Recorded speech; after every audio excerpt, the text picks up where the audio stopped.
वंशज आज बुरी हालत में है। छोटे कमरे में मुगलों की मौजूदा पीढ़ी रह रही है। योगी आदित्यनाथ ने हिंदुओं पर अत्याचार करने वाले औरंगजेब की वंशजों की यही सिचुएशन बताई। उन्होंने जानबूझकर औरंगजेब का जिक्र किया और ऐसे लोगों को मुगलों की पीढ़ियों जैसा अंजाम भुगतने की चेतावनी दी जो हिंदुओं से नफरत करते हैं। योगी जो मैसेज देना चाहते हैं, क्या वाकई उसमें सच्चाई है या फिर बुरे कृत्यों का फल खानदान को भुगतना पड़ता है? पूरी रिपोर्ट देखिए।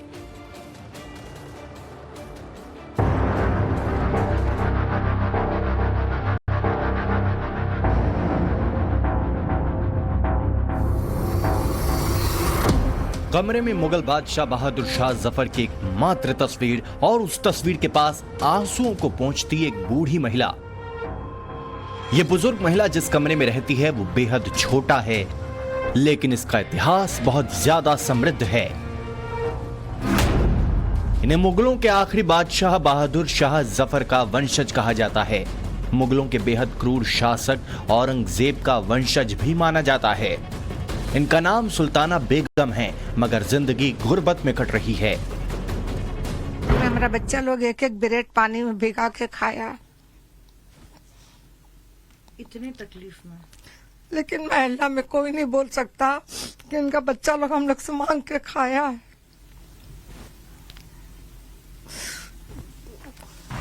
जिन लोगों ने मंदिर तोड़े थे उनकी क्या स्थिति है वर्तमान में? तो लोग बताते हैं कि औरंगजेब के परिवार के लोग, उसकी वर्तमान खानदान,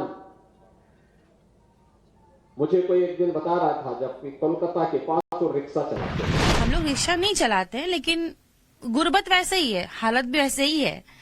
और नेताओं का तो जो मन में आता है वो बोलते रहते हैं अपने पार्टी को बचाने के लिए, या देश के माहौल को तो आप देख ही रहे हैं कैसा है। सुल्ताना बेगम को औरंगजेब का वंशज क्यों कहा जा रहा है, पहले वो जानिए, फिर बताएंगे कि आखिर योगी आदित्यनाथ ने क्यों मुगलों की पीढ़ियों का जिक्र किया। औरंगजेब के बाद जिसने मुगलों की सत्ता संभाली वो उनका बेटा बहादुर शाह प्रथम था, और बहादुर शाह प्रथम के एक बेटे का नाम था जहांदार शाह। जहांदार शाह का बड़ा बेटा था जिसके इकलौती संतान था शाह आलम द्वितीय। शाह आलम के बड़े बेटे अकबर शाह द्वितीय थे और फिर उनकी संतान थे बहादुर शाह जफर। इन्हें बहादुर शाह जफर के प्रपौत्र वधू हैं सुल्ताना बेगम, जिनकी मौजूदा हालत का जिक्र योगी आदित्यनाथ ने किया। इन मंदिरों को तोड़ने से उनका कुल और वंश ही नष्ट हुआ होगा जिन्होंने इन मंदिरों को पवित्र किया है। वे फैले फूले नहीं हुए होंगे, लेकिन उन्होंने दिखाया तो। और ये कारण है जब मैं आज पूछता हूं कि भाई जिन लोगों ने मंदिर तोड़े थे उनकी क्या स्थिति है वर्तमान में, तो लोग बताते हैं कि औरंगजेब के परिवार के लोग, उसकी वर्तमान खानदान, मुझे कोई एक दिन बता रहा था जबकि कोलकाता के पास वो रिक्शा चलाते हैं।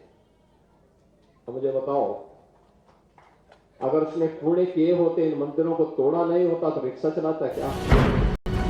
जिस औरंगजेब ने 49 साल तक दिल्ली पर राज किया, जिसने हिंदुओं से नफरत के चलते हजारों मंदिरों को तोड़ा, उस औरंगजेब के वंशज आज जिस हाल में हैं, वो इन तस्वीरों के जरिए बेहतर समझ सकते हैं। सुल्ताना बेगम पश्चिम बंगाल के हावड़ा में रहती हैं। उन्हें हर महीने पेंशन के तौर पर 6,000 रुपए मिलते हैं। इनमें से 1,500 रुपए कमरे के किराए में खर्च हो जाते हैं। 71 साल की सुल्ताना बेगम का दावा है कि वो बाकी 3,000 रुपए में अपना गुजारा करती हैं। मगर बादशाह के वंशज होने का स्वाभिमान ऐसा कि किसी के आगे हाथ नहीं फैलाती। चंद मिनट की दूरी होने के बावजूद नबन्ना यानी पश्चिम बंगाल के सचिवालय के अंदर आज तक नहीं गईं। बहादुर शाह जफर के प्रपौत्र वधू सुल्ताना बेगम, साथ ही उनके पति का नाम आपको बताते हैं मिर्जा बेदार बख्त। वो यहाँ हावड़ा के फॉर्श रोड में रहती हैं, इस छोटे से घर में। आप देखिए किस तरह से कच्चा ये घर है, और यहाँ पर जब बारिश ज्यादा होती है तब छत से पानी टपकता है। ये चार दीवार के बीच में जो है वो किस तरह से अपना गुजारा कर रहे हैं, वो आप अंदाजा लगा सकते हैं। तकलीफ तो होती है, कहाँ वो थे, कहाँ एक आसमान एक जमीन, लेकिन देखकर भी सब्र कर लेते हैं। ये 6 बाई 11 फुट का घर है, इसी में अपने बच्चे लोग की परवरिश की, नवासा नवासी का भी परवरिश यही हुई है। लेकिन देखते हैं कल मेरे नसीब में क्या है। कम से कम अगर हुकूमत हमारे ऊपर नजर डाले, हो सकता आज नहीं कल डाले, इंसान तो परेशान रहते ही है। उम्मीद है कि सरकार मेरे ऊपर नजर डाले। मौजूदा दौर के राजनीति में औरंगजेब बहुत ज्यादा चर्चा में है और इसका जिक्र योगी आदित्यनाथ बार बार करते हैं। योगी ऐसे लोगों को औरंगजेब प्रेमी बताते हैं जो एंटी हिंदू थ्योरी में बिलीव करते हैं। योगी उन लोगों को औरंगजेब का समर्थक मानते हैं जो मंदिरों का विरोध करते हैं। योगी के लिए औरंगजेब की विचारधारा और मुस्लिम वोट की ठेकेदारी में बहुत ज्यादा फर्क नहीं। तस्वीरें 2.5 साल पुरानी हैं। असदुद्दीन ओवैसी के भाई अकबरुद्दीन ओवैसी औरंगजेब की कब्र पर फूल चढ़ाने पहुंचे थे। वंचित बहुजन अघाड़ी के अध्यक्ष प्रकाश आंबेडकर जब महाराष्ट्र में उद्धव ठाकरे से सियासी दोस्ती बढ़ा रहे थे, ठीक उसी समय उन्होंने 2023 में औरंगजेब की मजार पर जाकर सिर झुकाया था। योगी आदित्यनाथ कई बार समाजवादी पार्टी में औरंगजेब की आत्मा घुसने जैसी बात कह चुके हैं और अखिलेश यादव पर औरंगजेब वाला तंज कस चुके हैं। आप ये देखिए कि अगर कोई अपराधी मुस्लिम है तो तमाम ये समाजवादी उसको बचाने में चले आते हैं। मुसलमानों के अंदर क्या कोई प्रोफेसर नहीं है, क्या कोई इंजीनियर नहीं है, डॉक्टर नहीं है या और कोई समाज सेवक नहीं है जो चुनाव ये नहीं लड़ते हैं। चुनाव इनके यहां जो अपराधी प्रवृत्ति के लोग हैं उन्हीं को दिया जाता है और पूरी कौम उस अपराधी प्रवृत्ति को बचाती है।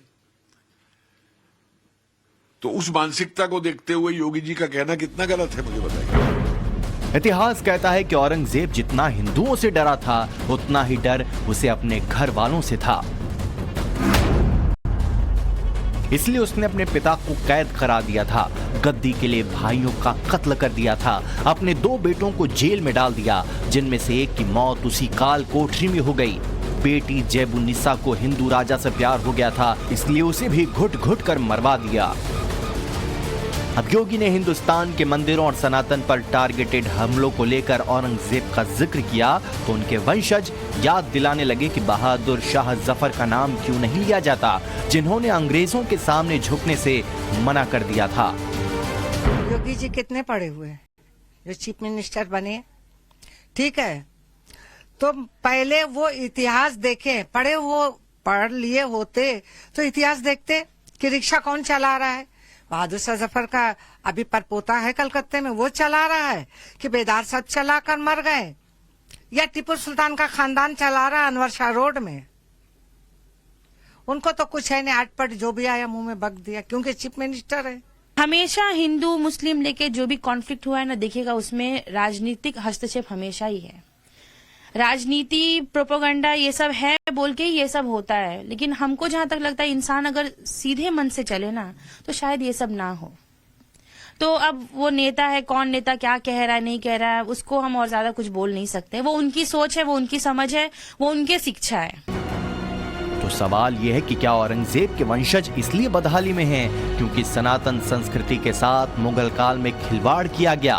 कभी शान और शौकत के लिए मशहूर रहे मुगलों की मौजूदा पीढ़ियां क्या इस बात का नतीजा भुगत रही हैं कि हिंदुओं पर क्रूरता की गई थी।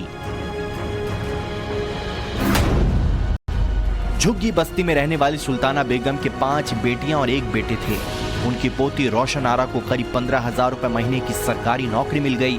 बाकी सदस्यों को नौकरी की पेशकश हुई मगर बुनियादी परीक्षाओं में पास नहीं हुए। कहते हैं कि एग्जाम तभी क्वालिफाई होते अगर उन्होंने पढ़ाई की होती। सुल्ताना बेगम के पास इतने पैसे नहीं थे कि बच्चों को स्कूल भेज सकें। उन्होंने चाय की दुकान चलाने से लेकर सलवार सूट बेचकर भी गुजारा किया।